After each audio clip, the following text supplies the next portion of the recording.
Anyway, then I was watching, few years after, then I started like really like soul searching. And then few years later, I was watching a death penalty video about this guy who's 13 years old, and he was, because I work a lot, I'm a death penalty opponent, and I was reading about this guy who was he was sentenced to death at 13 years of age. He's still on death row in the US. And then the guy was asking, what did you do? It's because he killed someone. Anyway, at age 13, okay? So, because I was busy studying the laws, trying to work out the frontal lobe development, a long story. But anyway, it's about the frontal lobe development, how you can use it as a mitigating circumstance in court cases.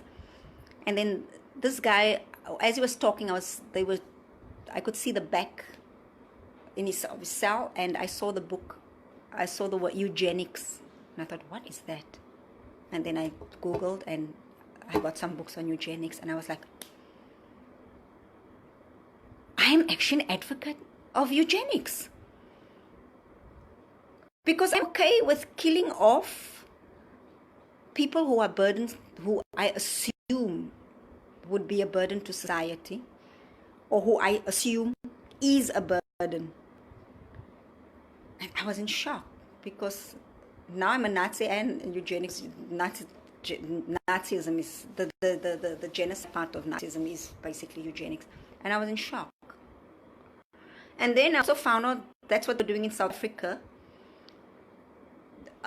with the black people. That's why the death penalty, they were just hanging people left, right, and center, because they were trying to get rid of people. And then there's the same thing they were doing with the gays in South Africa. They're doing all these experiments trying to change them from not being gay, because we didn't want gay people in our society.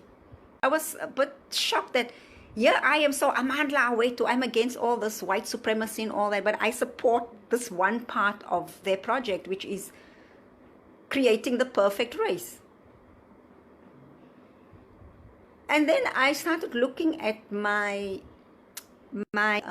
what do you call it?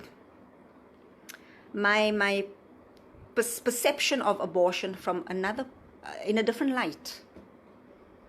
And then when I read now all the reasons people give for why they support abortion, it boils down to all these things, like what is written in Mein Kampf and eugenics. It's the same thing.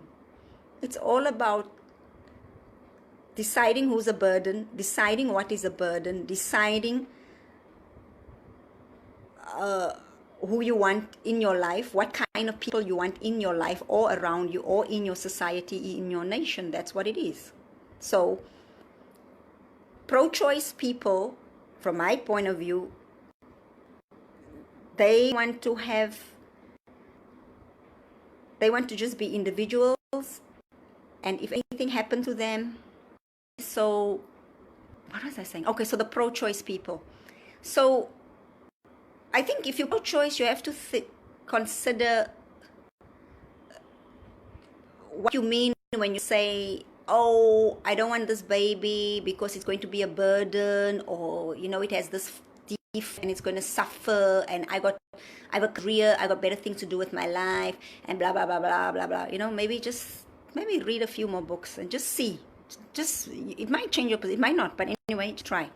And then for the pro-lifers, the ones who are okay with ending the life due to certain circumstances, again, maybe look at eugenics, because if you're okay with ending a life because there's some physical or mental handicap with a child or whatever, or maybe, I don't know, maybe look into that.